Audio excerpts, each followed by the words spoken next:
अगर तुम्हें ऐसा भ्रम हो गया हो कि कोई एकांत गुफा हो, घुस जाऊं बस वहां भगवत प्राप्ति हो जाएगी, तो चूहा और सांप रात दिन बिल में रहते, इनको भगवान की प्राप्ति हो गई क्या?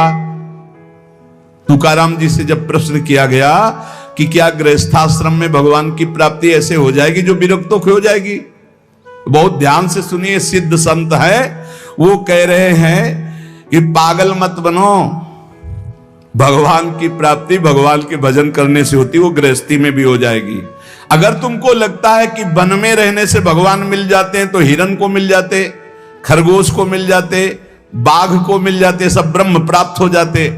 अगर तुमको लगता है कि एकांत में ध्यान लगाने से मिल जाते, तो बगुला जल में खड़ा होकर एक टांग केवल ध्यान लगाता है, लेकिन मछली आई गट्ट से खाया फिर शांत खड़ा है,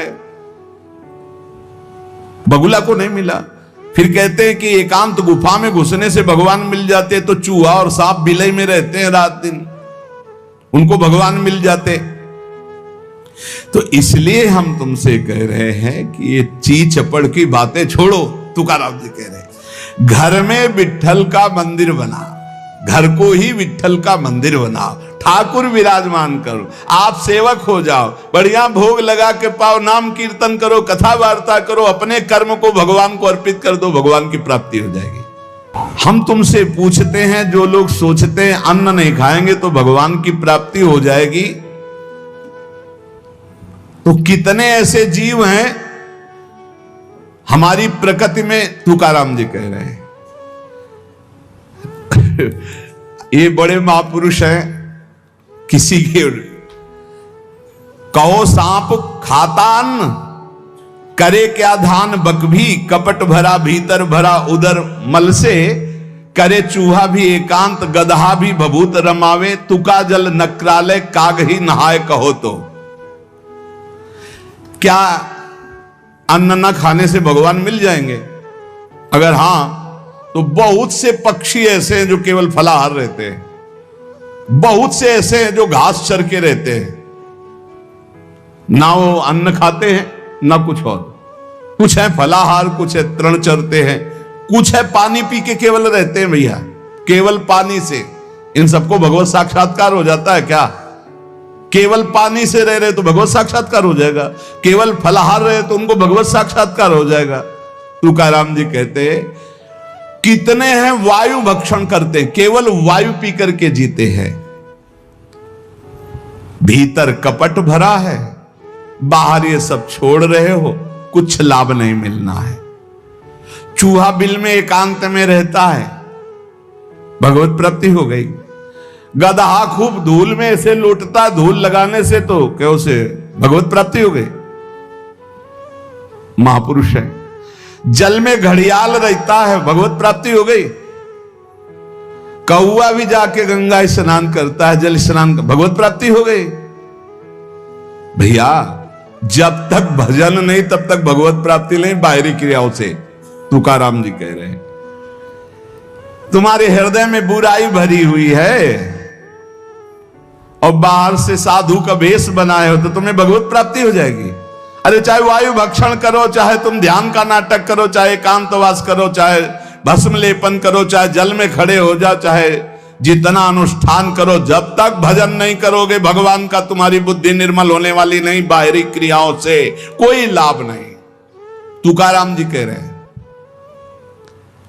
भक्ति मुक्ति दिलाने वाली है समस्त भव बंधनों से। रात दिन अपने प्रभु का नाम जप कर रहे, चिंतन कर रहे। एक गृहस्थ आए थे, बहुत अच्छी स्थिति, नेत्रों में नेत्र मिला के जब बात किया तो बड़ा संतोष। जब जाने लगे तो कहा 1 मिनट रुको, इसे मुख पे बड़ाई नहीं करनी चाहिए, पर आप सावधान रहना, बहुत अच्छी स्थिति, संभाल के निकल जाओ। बस उन नेत्रों से ऐसे किया, चुपचाप गंभीर मुद्रा, प्रश्न बहुत जोर का, और स्मरण में बिल्कुल तन्मयता, एक एक चेष्टा उनकी बता रहे थे।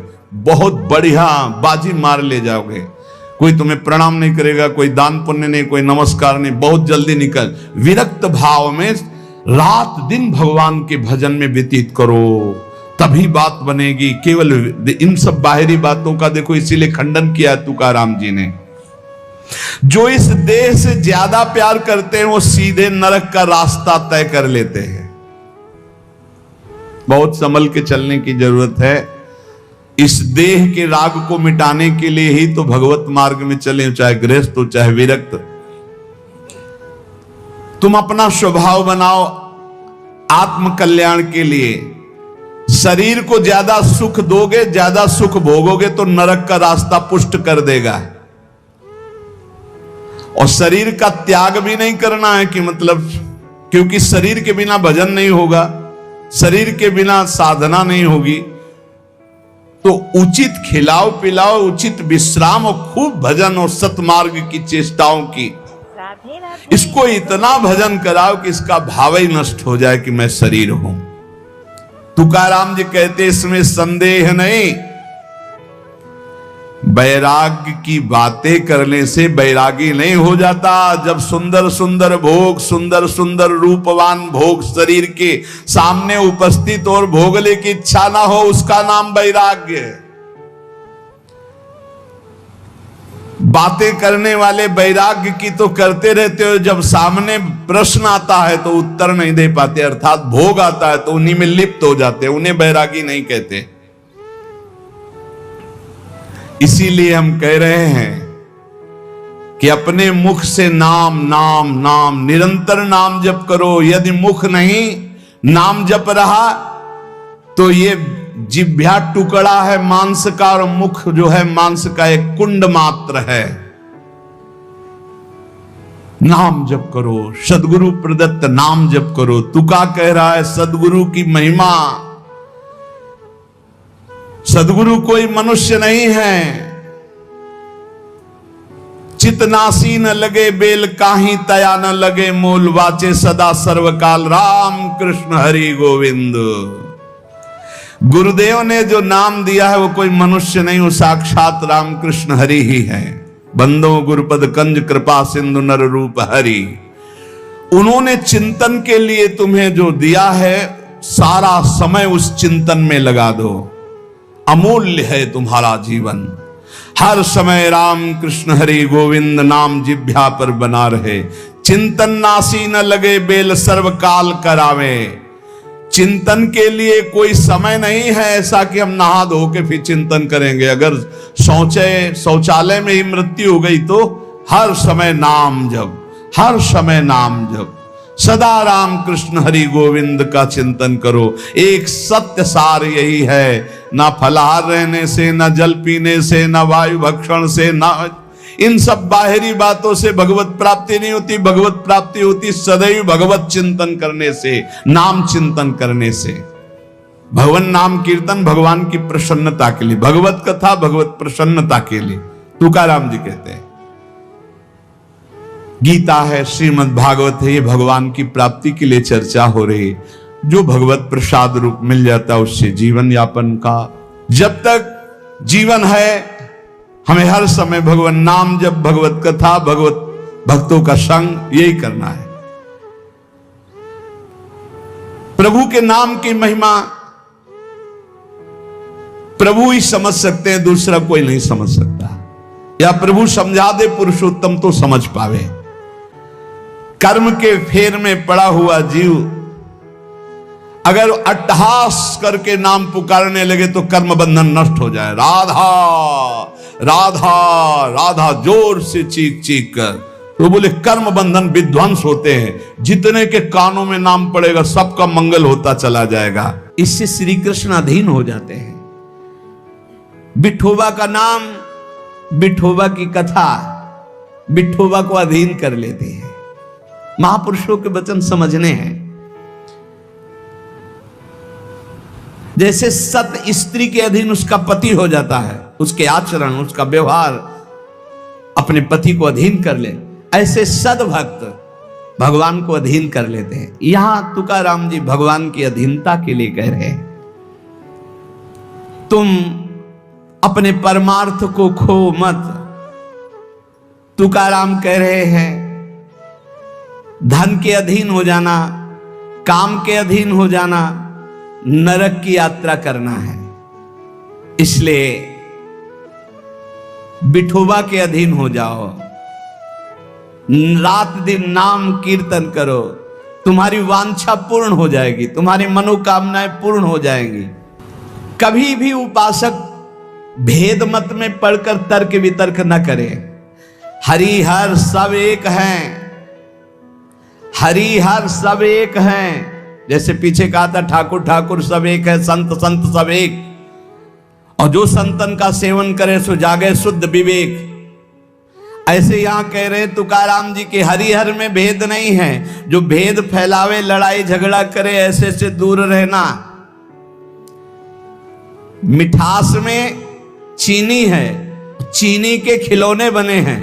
एक सवार बना हुआ है, एक घोड़ा बना हुआ है। दोनों में चीनी क्या कम है क्या? बराबर चीनी है। चाहे घोड़े से शुरू करो तो मिठास, सवार से शुरू करो। दीपावली में आते ना बने, ऐसे ही चराचर जगत में सेवक स्वामी बना वही सच्चिदानंद है। हरिहराम भेद नाही नका करुम वाद, एक एकाचे हृदयम गोडी साखे रेचे ठाई। जहां हरिहर में कोई भेद करके निंदा करने लगे, वहां से कान में अंगुली डाल के चल देना चाहिए। एक ही ये परम तत्व है। ये झूठ मूठ अज्ञानी जन बहस करते रहते हैं। इनके हृदयों में बिल्कुल भगवदानंद की मिठास नहीं है। इनकी बातें नहीं सुननी चाहिए। भेद करने वालों की दृष्टि में जो माया का पर्दा लगा हुआ है, भक्तों की दृष्टि में वो पर्दा नहीं होता। वो बेपर्द देखते हैं कि सर्वत्र एक ही भगवान विराजमान है। जो सर्वत्र एक ही भगवान विराजमान ऐसा मान लेते हैं, उनके आगे पीछे दाएं बाएं भगवान की रक्षा शुरू हो जाती है। ध्यान रखना। जो सर्वत्र अपने भगवान को देखते कि सब रूपों में मेरा ही भगवान है, तो कह रहे देव उभा मांगे पुंडे उगवी कोंडे संकटा। कोई संकट उसे छू नहीं सकता। चारों तरफ से भगवान की सुरक्षा रहती है उस भक्त के जीवन में। विश्वास करो इस बात पर। चारों तरफ से भगवान सुरक्षित रखते हैं। और जो सदैव संतों का स्तवन करके भगवान का भजन करता रहता है, उसमें कोई ऋण नहीं रह जाता। यह भी एक प्रश्न आया था, यह देव ऋण, ऋषि ऋण, मातृ ऋण, पितृ ऋण, इनसे कैसे ऋण हुआ जाए? क्या कह रहे हैं तुकाराम जी? जो संतों का स्तवन करता है, उसके हृदय में भक्ति होती, जो भगवान का भक्त होता है, उसका कोई ऋण नहीं रह जाता। सब ऋण मुक्त हो जाते हैं। एकादशी स्कंद में भगवान श्री कृष्ण चंद्र जी ने उद्धव जी से कहा है, जो मेरा अनन्य भाव से निरंतर चिंतन करता है, उसे मैं सब ऋणों से मुक्त करता हूं। देव ऋण, ऋषि ऋण, पितृ ऋण, मातृ ऋण। इनसे उऋण होने के लिए प्राणपन से श्री हरि के चरणों का चिंतन करो। जैसे जैसे कोई भगवान का ध्यान करता है, भगवान का प्रभाव उसमें उतरने लगता है। चाहे वो सगुण चाहे निर्गुण, जैसा चाहे वैसा साक्षात्कार कर लेता है। ये बहुत बड़े महापुरुष के वचन हैं, बहुत ध्यान से सुनो, पकड़ो। तुम्हें किसी के आगे घिघियाने की जरूरत नहीं, भगवान का स्मरण करने की जरूरत है, भगवान का ध्यान करने की जरूरत है। जैसे जैसे कोई भगवान का ध्यान करता है, तो भगवान के सब सद्गुण उसमें आने लगते हैं। चाहे वो सगुण साक्षात्कार करना चाहे या निर्गुण साक्षात्कार, उसमें योग्यता आ जाती है। म्याणे विठ्ठल ब्रह्म नवे त्वाचे बोलो नाई कावे। महाराष्ट्र भाषा में कहते हैं, मेरे तो सर्वस्व ब्रह्म विठ्ठल भगवान है। तुकाराम जी कह रहे हैं, अब मुझे किसी की बात सुनने की जरूरत नहीं है कि ब्रह्म कौन है, मेरे तो विठ्ठल ब्रह्म है। जो वाणी से अगम्य है, मैं उसकी स्तुति क्या करूं? वेद भी जिसकी नेति नेति कह के चर्चा करते हैं, मैं उसकी क्या चर्चा कर पाऊं? पर मेरी वाणी को नशा हो गया है उनकी चर्चा करने का। आहा, मेरी वाणी को नशा हो गया। बिना उनकी चर्चा किए, बिना कीर्तन किए, बिना गुण गाए हमें चैन नहीं पड़ सकता। कोई ना हो तो ठाकुर जी को श्रोता बना के सुनाने लगो, ऐसा नशा होना चाहिए। सुनो, अपनी चर्चा आप ही सुनो। ठाकुर जी के सामने बैठ जाए और वाणी लेकर उन्हीं की चर्चा उन्हीं को सुनावे। संसारिक आदमी कर्मेंद्रियों से प्रेरित होकर कर्म करता है, वासना से प्रेरित होकर। नाना प्रकार के सुख दुख भोगता है, पर हम कायिक, वाचिक, मानसिक केवल अपने विठ्ठल के लिए कर्म करते हैं। ये बात समझो। संसारिक आदमी कर्मेंद्रियां भाग रही भोगों की तरफ, कर्म करता है, पाप या पुण्य, सुख या दुख भोगता है। लेकिन भक्त कायिक, वाचिक, मानसिक अपने प्रभु को सामने रख करके चेष्टा करता है, और उसका कोई ठौर ठिकाना प्रभु के सिवा कोई है नहीं। और प्रभु आनंद सिंधु है, वो हर समय आनंद में मस्त रहता है। यहां बहुत कमी होती है, ध्यान देने योग्य बात है। मंत्रों पर अविश्वास मत करो, नाम पर अविश्वास मत करो। तुम अनुष्ठान को जानते ही नहीं कैसे किया जाता है। एक कामना की पूर्ति, तुम विश्व की कामना की पूर्ति कर सकते हो, विश्व की कामना की पूर्ति। बोले आप क्यों नहीं कर लेते? क्योंकि हम विश्वात्मा की कामना किए हुए हैं, हम विश्व की नहीं। हम जिस बात की कामना किए हुए हैं उसके लिए विश्व का विस्मरण करना है। मन मन की रुचि जान नेह विधि अनुसरें। हम प्रियालाल की मन की बात जानकर उनकी सेवा में रत होना चाहते हैं।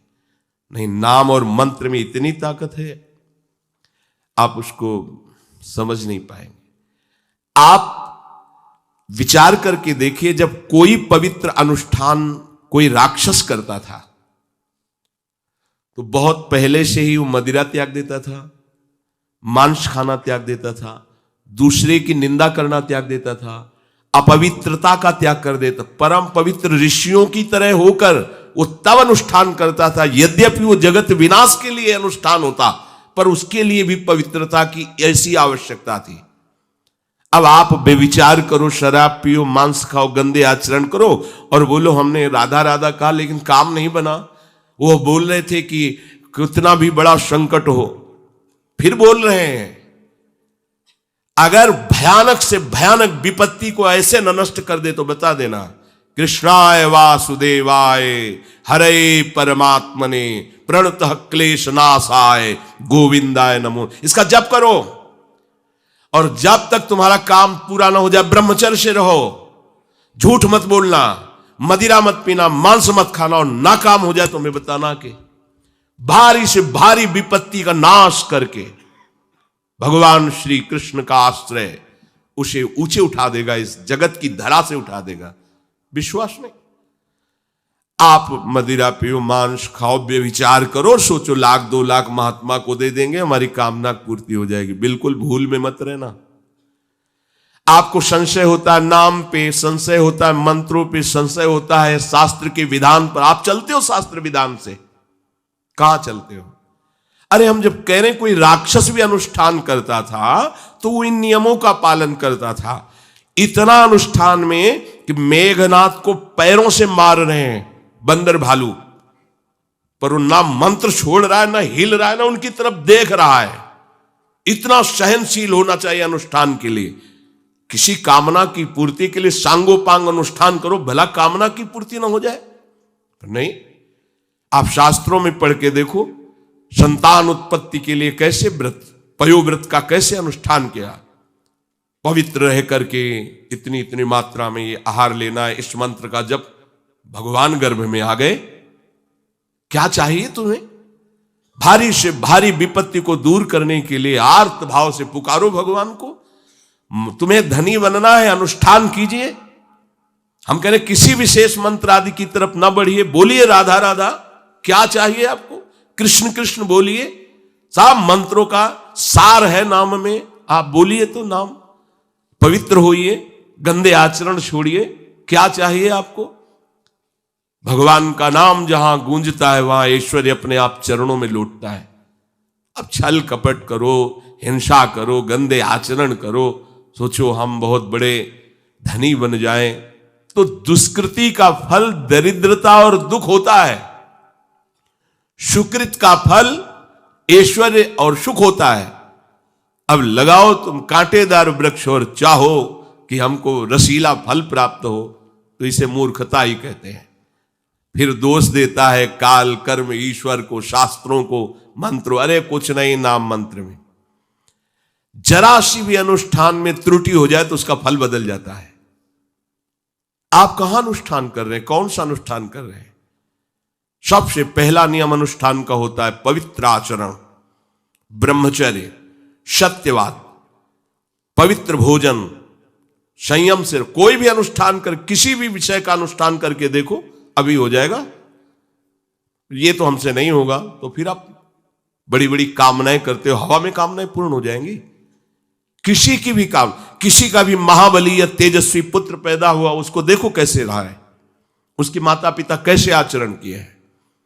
10,000 वर्ष तक भगवान श्री हरि में मन लगाकर निरंतर मंत्र जपने पर कश्यप और विंता जी ने भगवान गरुण जी को प्रकट किया।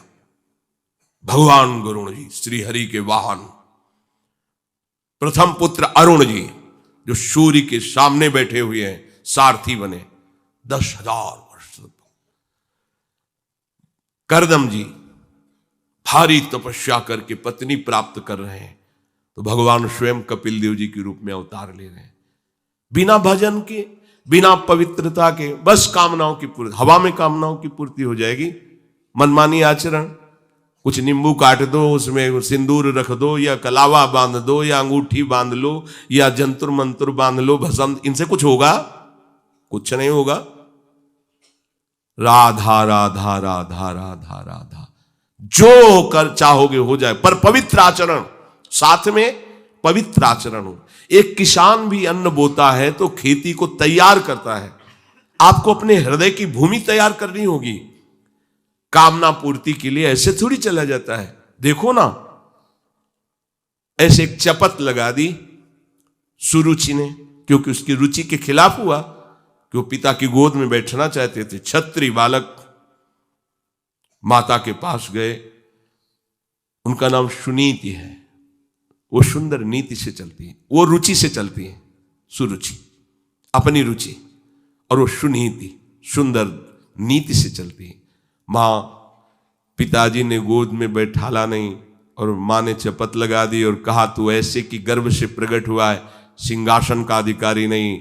अगर तुझे सिंहासन पर बैठना है तो जा तपस्या कर और मेरे गर्भ से प्रकट हो। तपस्या इस बात की कर कि मेरे गर्भ, तब कहीं तू पिता की गोद में बैठ सकता है। बोले हां बेटा। महाराज तो मुझे दासी भी मानने के लिए तैयार नहीं है। बेटा, भगवान नारायण का जिसने आश्रय लिया उसकी कोई कामना अधूरी नहीं रही। जाओ तुम भगवान श्री हरि का आश्रय लो, वही तुम्हारी कामना की पूर्ति करेंगे। मेरे में तो कोई सामर्थ्य नहीं, पर मैं आशीर्वाद देती हूं। मेरा आशीर्वाद कवच की तरह तुम्हारी रक्षा करेगा। 5 वर्ष का बालक चला भगवान की प्राप्ति के लिए। वो प्रेम नहीं चाह रहे हैं, वो पद चाह रहे हैं। कैसे जीवन व्यतीत किया देखो। 6 महीने की बात। बोले 6 महीने में, 6 महीने में एक छोटा सा बालक इतना कष्ट सह रहा है। 6 महीने तो बहुत समय हो गया। भगवान तो इससे भी बहुत करुणा में, एक आर्त पुकार में उपस्थित हो जाते हैं। एक बार जिन नाम ली हित सो होए अति दीन। अगर कोई कामना नहीं है, केवल प्रभु की मिलन की चाह है और हृदय आर्त भाव से पुकार दे, तो दूसरा नाम नहीं लेना पड़ेगा। एक बार जिन नाम ली हित सो होए अति दीन, ताको संग न छाड़ही ध्रुव अपनो कर लीन। ये महारसिक शेखरों के वचन है, कोई ऐसे मिथ्या वचन थोड़ी। श्वास को भी रोक लेते हैं। भगवान का जो मंत्र श्री देवर्षि नारद जी ने दिया, उसी का ध्यान कर रहे हैं। ऐसा पद मिला कि सप्त ऋषि परिक्रमा करते हैं। ना उनके पिता को मिला, ना उनके पितामह को मिला। इसके आगे तो है ही नहीं। वो तानपाद, महाराज मन, ब्रह्मा, बस ऐसा पद मिला कि किसी को पद नहीं मिला। पर आप देखो कामना की पूर्ति के लिए कैसे निष्ठावान होकर के, प्राणों को समर्पित करके भगवान की आप बीड़ी सिगरेट पियो, प्याज लहसुन मांस मछली दुनिया की दलित दुराएं करो, हाँ हमारी कामनाओं की पूर्ति हो जाए। बेकार बकवास करते हैं लोग आकर। परमार्थ को एक हंसी बना दिया है, एक मजाक बना दिया है। संतों को एक नाटक बना दिया है। संत मार्ग को एक उपहास का स्वरूप बना दिया है। हमारी ये कामना की पूर्ति कर दो। उनका जीवन कामना की पूर्ति के लिए तुम्हारे है। अरे तुम्हें निष्काम करके भगवत साक्षात्कार कराने के लिए कि ये छोटी मोटी जिनमें तुम फंस कर तुम्हारी दुर्गति हो रही, उसी में और वो बढ़ावा देने के लिए। पर संसार तो अपनी बात मानता है, उस ना शास्त्र की बात मानता है ना संतों की। सबकी कृपा आपके ऊपर है, अब आपको अपनी कृपा अपने ऊपर कर लेनी है।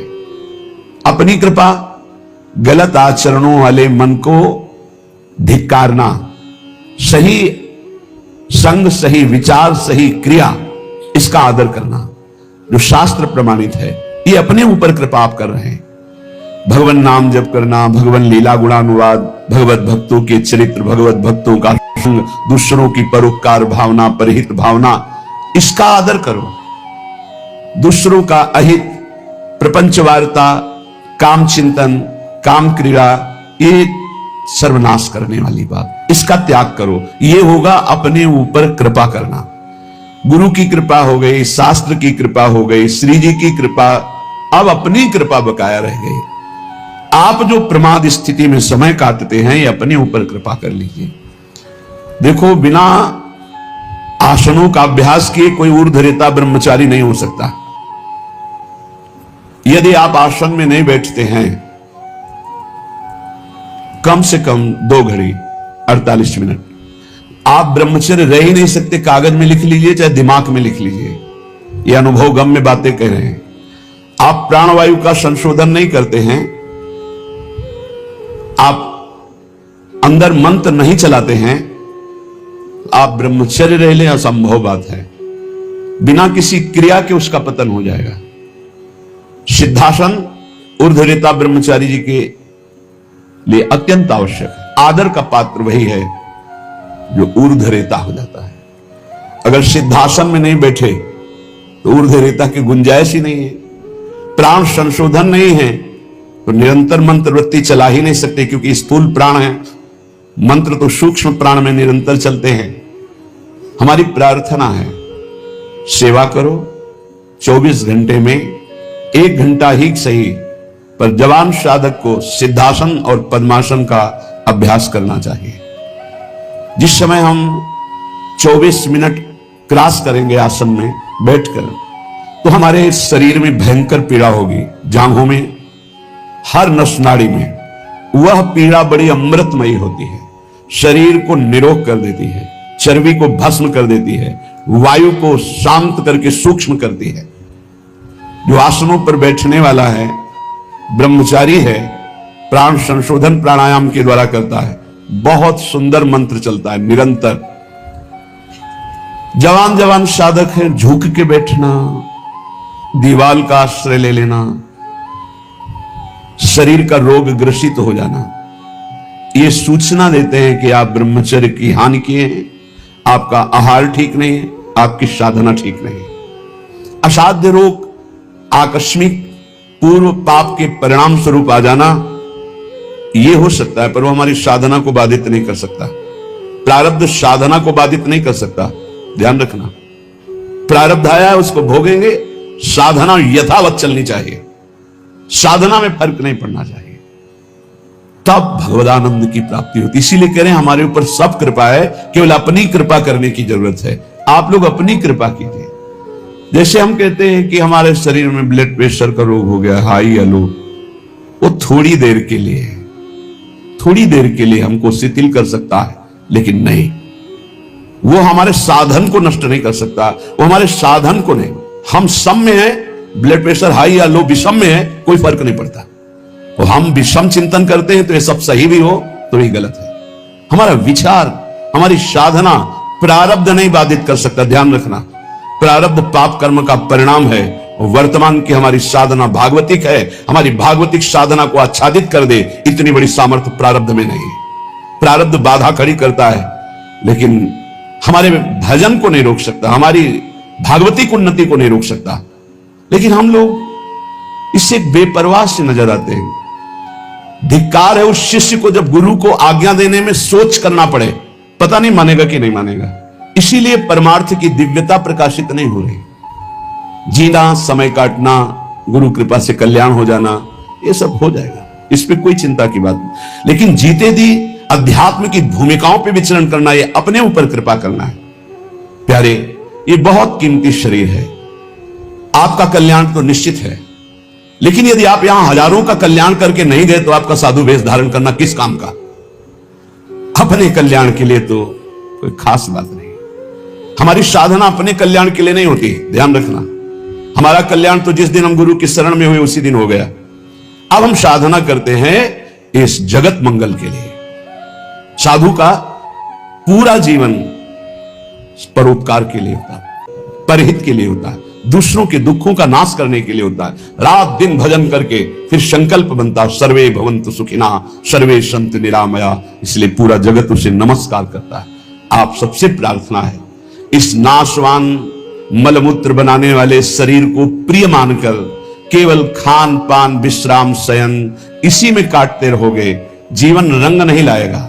रंग लाने के लिए गुरु आज्ञा की कसौटी में कसना होगा, तब आप प्रियालाल की सेवा के आभूषण बनेंगे। बिना कसौटी में कसे, बिना आग में तपे निर्विकार नहीं होता। एक बार हिम्मत करो, तुम शरीर नहीं हो, ये शरीर छूटेगा, तुम्हें दिव्यता प्राप्त करनी है। दिव्य पार्थिव शरीर की आसक्ति वाला नहीं अनुभव कर सकता, इससे ऊपर उठो। बहुत घटिया सोच है यदि ये सोच बनी रहे कि मुझे अच्छा खाने को मिले, अच्छा सोने को मिले, अच्छा रहने को मिले, बहुत घटिया सोच है। रात के 12:30 बजे जग गए, अपनी दिनचर्या में लगे, 10:30 बजे तक लगे रहेंगे, फिर जाके ये हम इसलिए कह रहे हैं कि आप स्वस्थ हैं और आप कमाई नहीं कर पा रहे, चाहे गृहस्थ हो या विरक्त। अरे मरना है यार, जाना है यहां से, अच्छी नाम की कमाई कर लो, अच्छी अध्यात्म की उन्नति कर लो, लाखों का कल्याण कर दोगे। सतरति सतरति सा लोकांतार्यति, हमारा जन्म दूसरों का मंगल करने के लिए हुआ है। आप विश्वास कीजिए, बहुत घाटे का सौदा हो रहा है, बहुत घाटे का। किसको चढ़ाएं, किसको उत्तम रीति में पहुंचाएं, जब तक हमारी आज्ञा पर तुम बलिदान होना नहीं चाहोगे तब तक नहीं बन सकता। पंच प्यारों की रचना जानते हो कैसे हुई थी? हमें तुम्हारा रक्त चाहिए, तुम्हारी गर्दन चाहिए, खड़े हो सभा में कौन? वे खड़े हुए, अंदर गए और ऐसे रक्त की धारा चल पड़ी। अब दूसरा कोई खड़ा हो, 5 केवल खड़े हुए थे लाखों की सभा में, फिर 5 को निकाल के लाए क्योंकि काटा नहीं था, वहां केवल लीला की थी, अन्य रक्त की लीला केवल हुई थी, वहां किसी की हिंसा नहीं हुई थी। सब आश्चर्यचकित हुए, ये हैं 5 और एक एक से इतनी सामर्थ्य भर दूंगा कि 1.25 लाख को एक परास्त कर देगा। परम पूज्य श्री गुरु गोविंद सिंह के वचन। एक को 1.25 लाख परास्त करने वाली सामर्थ्य तैयार करो, क्यों? प्राणों को बलिदान कर दिया। नारायण अति कठिन है हरि मिलन की बाट, या में पग पीछे धरे प्रथम शीश दे काट। चाहे गृहस्थ हो चाहे विरक्त, दिव्यानुभूति के लिए तुम्हारा मानव शरीर मिला है, पार्थिव भोगों के लिए नहीं। पर इसमें आपको अपनी कृपा करनी बकाया रह गई। सब कृपा आपके ऊपर है, आप अपनी कृपा कर ले, इसमें हमें सब घाटा नजर आ रहा है। गुरु कृपा, धाम कृपा, इष्ट कृपा, शास्त्र कृपा। गुरु लाखों ने बनाया, लेकिन गुरु की बात मानने वाला कोई बिरला ही है। ऐसा नहीं कि नहीं है, पर वो इतने में अंगुली में गिने जाएं। तो एक साधु जब साधना करता है तो प्रांत के प्रांत को पावन कर देता है, और सैकड़ों साधु जहां भजन करे तो राष्ट्र को पावन करने की सामर्थ्य रखते हैं। इसलिए जगो, मोह निद्रा से जगो। तुम मानव नहीं हो, तुम भगवान की दिव्य अंश हो। तुम्हारा जन्म ही हुआ है दिव्यता के लिए, पशुता के लिए तो अन्य योनियां है। निद्रा भय आहार मैथुन, ये पशुता है, इसके लिए अन्य योनियां है। तुम दिव्य नारायण स्वरूप हो, हरि स्वरूप हो, अपने स्वरूप की तरफ बढ़ो। ये सब छोड़ो, ये आंतरिक वृत्ति को सुधारो भाई। खान पान विश्राम ये कुछ नहीं है, कुछ नहीं है। पूरा जीवन खाते खाते मर जाओगे, फिर भी रसेंद्री तृप्त नहीं होगी। भोगते भोगते मर जाओ पर जनेंद्री तृप्त नहीं होगी। देखते देखते मर जाओ पर नेत्रेंद्री तृप्त नहीं होगी। ये कैसा झूठा नाटक। इस नाटक का पर्दाफाश करने के लिए तुम जन्मे हो, अपने हृदय के नाटक का पर्दाफाश करने के लिए। यही सुकृत है, यही तप है, और ऐसे हृदय वालों का आकर्षण श्री प्रियालाल करते हैं। बिना देखे जीवन चला जाए तो धिक्कार है जीवन को। क्या देखना है? प्रिया प्रीतम को। इन्हीं आंखों से ऐसे स्पष्ट, इन्हीं नयनन सब सुख देखे, अपनो जन्म सुफल करी लेखे। इसके लिए श्रीपाद वर्णन कर रहे, सुक्षीणा धमनी ततो मृज वपु केशो जरत कंथया कौपीनेन चचीर खंडक कृते नाढ्योति सौम्याकृति तूष्णीका सकलाधमाधम इवात्यंतम विदूरे चरन श्री राधा पद दास्य लीन हृदयो वृंदावने श्याम कृति। बोले इतना साधन में तन्मय है कि भोजन बहुत अल्प हो गया, इसलिए सुक्षीणा धमनी नस नाड़ियां एक एक गिन लो। देखो यह है अपने ऊपर कृपा। और आपसे सच्ची कहते हैं, कई कई दिन भोजन न मिलने पर भी ना शक्ति का ह्रास और न निराशा न चेहरा उदास।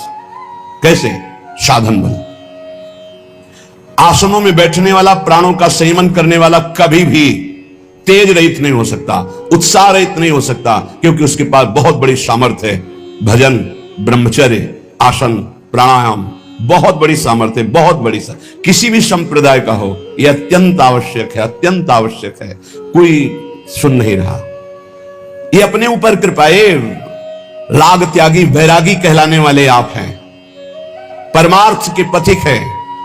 सुक्षीणा धमनी ततो मृज वपु केशो जरत कंथया। शरीर की एक एक नस नाड़ी गिन ली जाए ऐसी, क्योंकि अल्पाहार। पूज्यपाद उड़िया बाबा, पूज्यपाद मंगनानंद सरस्वती जी महाराज, श्री स्वामी अनंग बोधाश्रम जी, रोटी राम बाबा, एक सितवा बाबा, ऐसे ऐसे सिद्ध महापुरुष। एक दिन सितवा बाबा जा रहे थे तो गांव में पहले शौच बाहर जाया जाता था, तो एक लोटे में 3 माताएं शौच। उनमें से एक ने कहा कि तुम्हें कितना? तो बोले 2-3 चुल्लू। बोले हाथ तो साफ नहीं हुआ होगा। बोले आटा लगाना है, साफ ही हो जाएगा उसमें। विनोद में उसने कहा आटा लगाने में तो साफ ही हो जाए। उसी समय सितवा बाबा ने संकल्प लिया, आजीवन कभी रोटी नहीं खाऊंगा। तो अन्न भुंजवा लेते और वो से इतना ऐसा, वो बड़े सिद्ध महापुरुष हैं। रोटी राम बाबा जिस समय प्रधानमंत्री इंदिरा गांधी थी, ये दर्शन करने जाया करती थी, जिससे देवराहा बाबा के बड़े सिद्ध महापुरुष रोटी राम। बस हाथ में ऐसे रोटी ले ली, बस उसी को बस। ये 56 प्रकार के भोग प्रियालाल पावे। देखो स्वामी जी उत्तम भोग लगाए, मोर मरकट को सेवे। ऐसे प्रसाद बिहारी जी का ले लेते हो सब, और आप चना पाके। हे भाई, कमाने आए हो, लक्ष्य पे तीर एकदम अमोघ बाण की तरह जाना चाहिए।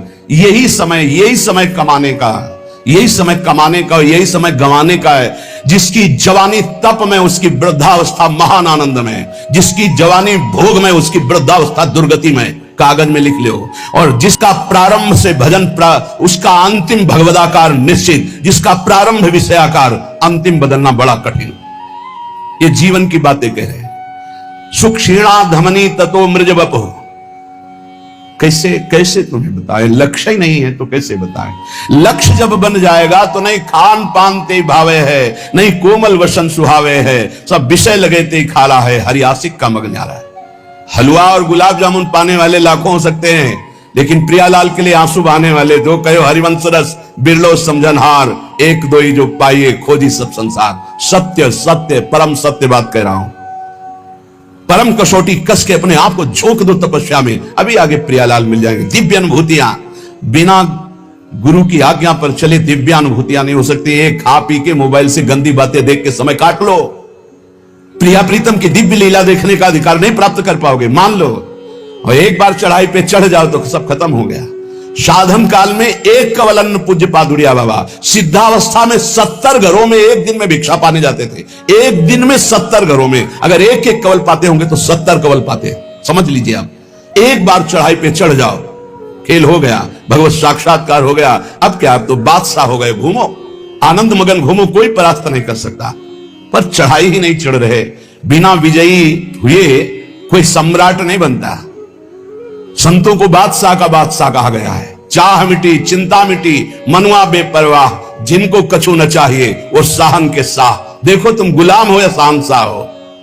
बड़ी विचित्र दुर्दशा है, बड़ी विचित्र दुर्दशा। ए भाई जगो। सुक्षीणा धमनी ततो मृज वपु केशो जरत कंथया।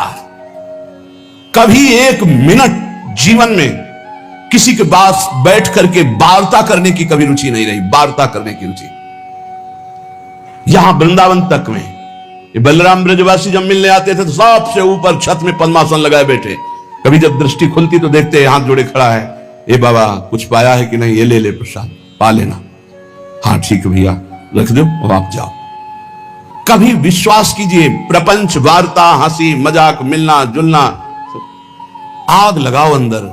ये दूसरे के समझाने से नहीं होता है, खुद की आग से होता है। नई अवस्था है आपकी, या परमार्थ में चल रहे हो, चाहे गृहस्थ हो चाहे विरक्त हो। ये पेट बढ़ने का मतलब है साधन विहीन जीवन कर लेना। सिद्ध पुरुषों के पेट बढ़े तो आनंद तोंद है, आनंद उनकी कोई बात नहीं। अभी कुछ देखा ही नहीं है, बढ़ने लगा चर्बी और मांस और ये सब, बिल्कुल नहीं, बिल्कुल नहीं। 18 से 48 तक घोर तप में जीवन, फिर आगे जो सिद्धावस्था आ जाएगी आप खुद देख लोगे कैसी आनंदमयी वृत्ति होती। हमारी प्रार्थना मान लो आप सेवा में रत रहे, लेकिन निरंतर चतुराशी जी नाम जब मंत्र जब चलता हुआ, और जब समय मिले फौरन आसनों पे बैठ जाओ। 2 घंटे 3 घंटे विश्राम, बस आसनों पे बैठ करके ही अपना समय व्यतीत करो। जवान हो, ब्रह्मचारी हो, भगवत मार्ग के पथिक हो। ततो मृज वपुः, कभी शरीर में साबुन, तेल, सांसारिक वस्तुएं इनका प्रयोग मत करो। वैसे प्राय नहीं करते, मत प्रयोग करो। कह रहे कि अमृज वपुः, ये साबुन लगा लगा करके इसके चमड़ी को चिकनी करके क्या तुम्हें संसार को दिखाना है? किसके? साबुन घोर रजोगुणी वस्तु है, शरीर में नहीं कभी लगाना।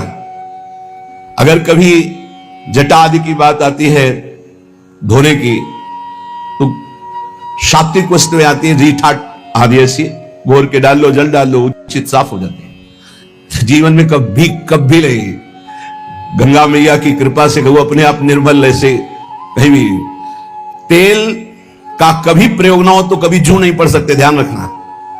कभी जटा में कोई कीड़ा नहीं पड़ सकता यदि आपने तेल का प्रयोग नहीं। किस बात का तेल का प्रयोग करना है? क्यों? चमड़ी चिकनी करनी है। अब तो भाई सेटिंग फेटिंग सब पता नहीं चलता है कि क्या साधुता है, क्या वैराग्य की पद्धति, क्या नियम, कुछ पता ही नहीं चलता है। धातु स्पर्श करना वैराग्य को मना, तो 14 अंगूठियां पहने, बड़ा लगता है, बड़ा विचित्र लगता है। साधुता का बहुत सर्वनाश होता चला जा रहा है। संन्यास मार्ग और धातुओं की अंगूठी, साधु और वचन की निष्फलता, बिल्कुल झूठे शब्द बोले जा रहे, साधु बेस रख के। तब तक क्या है, परमार्थ का क्या स्वरूप समझा जाए? साधु के वचनों पर विश्वास होता है। आप आएंगे, जी कह दिया कि हां, तो 5 मिनट पहले उपस्थित वहां रहेंगे। अगर बाधा हमारे पहुंचने में पहुंच रही तो सूचना पहले पहुंच जाएगी, क्षमा कीजिएगा अमुक समस्या के कारण। साधु के वचन ही होते।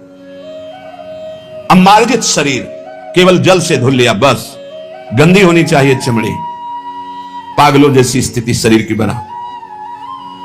कभी दोनों कपड़े नए नहीं होने चाहिए, एक पुराना जरूर होना चाहिए, नीचे का पुराना ऊपर का नया, ऊपर का पुराना तो नीचे का नया। एक साथ कभी नए वस्त्र मत धारण करो, जो एक मर्यादा है उससे चलो।